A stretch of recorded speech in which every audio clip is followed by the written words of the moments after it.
Bonjour, nous continuons aujourd'hui notre étude des nombres décimaux. Nous allons aujourd'hui apprendre à les placer sur une demi-droite graduée, à les comparer, à les ranger, un peu comme on a vu avec les nombres entiers. Et nous allons aussi apprendre à donner une valeur approchée d'un nombre décimal. Je commence tout de suite avec placer un nombre décimal sur une demi-droite graduée.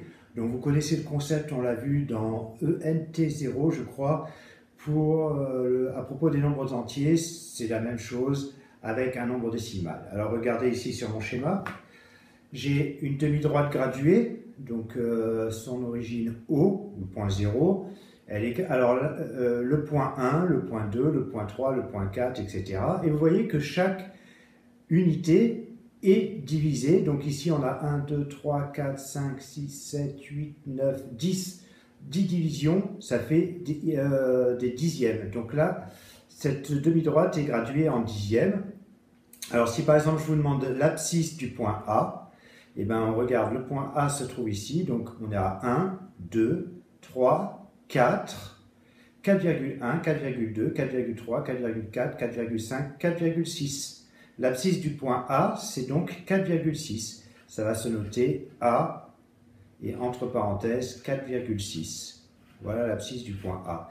Si par exemple je place un point B à cet endroit-là, on va faire différemment. Admettons que je veuille placer le point B d'abscisse 5,5. Je compte sur ma demi-droite 1, 2, 3, 4, 5. 5,1, 5,2, 5,3, 5,4, 5,5. Le point B se trouverait ici. Et bon, comme j'avais commencé par tracer un point, on voit, je vais l'appeler le point C. Donc ensemble, on va essayer de trouver l'abscisse du point C. Donc je suis à 1, 2, 3, 4, 5, 6, 7, 7,5.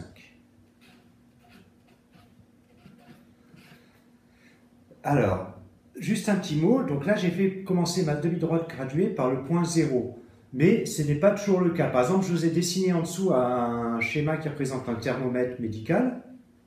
Donc vous savez, la température du corps humain est aux alentours de 37 degrés, parfois un peu moins, on peut descendre à 36, voire en dessous, et on ne monte jamais au-delà de 42, sinon on en meurt.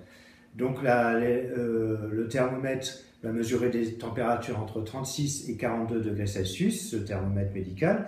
Donc ça ne sert à rien de commencer à le graduer à partir du point 0 et d'aller au point 100. Par contre, c'est très important de le graduer en dixièmes. Hein. On dit on a une température de 37,2, 37,3, etc. Donc ici, par exemple, j'ai une représentation de mon thermomètre. Donc j'ai commencé à 36 et pas au point 0. 37, 38, 39, 40, etc. Et c'est gradué en dixièmes. Par exemple, ici, on voit que la température, le temps que j'écrive le mot, vous devriez déjà l'avoir trouvé. Température, T égale, alors 36, 37, 38, 1, 2, 3, 4, 38,4 degrés Celsius. Alors, on continue en comparant et en rangeant nos nombres décimaux. Alors, c'est tout à fait pareil que ce qu'on a vu concernant les nombres entiers. C'est-à-dire que comparer, ça veut dire comparer deux nombres décimaux, ça veut dire trouver quel est le plus petit ou quel est le plus grand. Alors, si par exemple, je vous donne 12,345 et 12,35, quel est le plus grand ou quel est le plus petit? On va d'abord regarder la partie entière. Donc, celui qui sera le plus grand, ce sera par exemple celui qui a la plus grande partie entière. Bon là, entre mes deux nombres décimaux, les deux ont la même partie entière. Donc, si les parties entières sont égales, je ne peux pas trancher. Je passe au chiffre des dizaines. Et pareil, celui qui aura le plus de dixièmes, pardon, pas de dizaines, de dixièmes, celui qui aura le plus grand nombre de dixièmes sera le nombre décimal le plus grand. Là, j'ai 3 dixièmes, là aussi, je ne peux pas comparer. Qu'à cela ne tienne, je recule encore et je vais comparer maintenant les centièmes. Donc ici, le nombre des centièmes, c'est 4. Et là, le nombre des centièmes, c'est 5. 5 étant plus grand que 4, et 12,345 est inférieur à 12,35. Voilà. Quand on compare plusieurs nombres entre eux, on peut ensuite les ranger par ordre croissant ou par ordre décroissant. Ça, vous connaissez, on l'a déjà fait à propos des nombres entiers. Alors, je vais effacer. Et on va passer aux valeurs approchées, aux valeurs arrondies maintenant. Alors, souvent dans les calculs, on a un nombre décimal avec beaucoup de chiffres derrière la virgule. Par exemple, je vais vous donner 12,345. Alors, en mathématiques, il convient d'être précis, mais parfois, on n'a pas besoin de tant de précision. Alors, on va donner une valeur approchée de ce nombre. Alors, il y a deux façons de donner une valeur approchée, c'est-à-dire une valeur avec moins de chiffres derrière la virgule, pour qu'elle soit plus facile à écrire. Alors, on peut écrire par exemple 12,34 et 12,35. 12,34, c'est une valeur approchée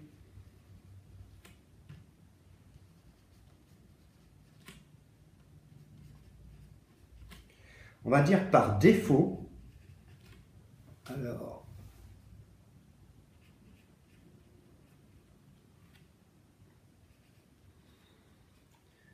par défaut, ça sous-entend que cette valeur approchée est inférieure à la valeur réelle du nombre décimal. 12,34 c'est inférieur à 12,345. Donc ça, c'est une valeur approchée par défaut. On est en dessous. Et 12,35, c'est une valeur approchée par excès. Là, 12,35 est supérieur à 12,345. Donc, étant donné qu'on a une valeur approchée supérieure à la valeur réelle de notre nombre décimal, on va dire qu'on a une valeur approchée par excès. Et enfin, on peut arrondir une valeur. On va essayer d'enlever la dernière décimale. Et si la dernière décimale est inférieure ou égale à 5, on va prendre une valeur approchée par défaut.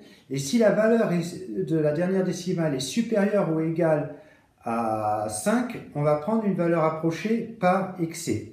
Je m'explique, donc toujours avec ce chiffre 12,345. Donc la dernière décimale, c'est 5, c'est donc supérieur ou égal à 5. Donc quand je vais arrondir cette valeur, je peux l'arrondir peut-être arrondi. Donc je vous ai dit, quand c'est supérieur à 5, on prend la valeur par excès. Donc ça peut être arrondi à 12,35, qui est la valeur rapprochée par excès de 12,345. Maintenant, si je veux arrondir 12,34, là, la dernière décimale, c'est 4, c'est inférieur à 5. Donc je vais arrondir en prenant une valeur approchée par défaut. Et donc ça va donner...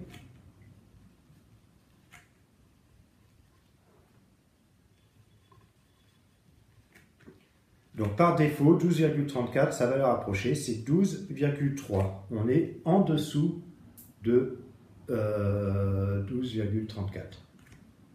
Voilà.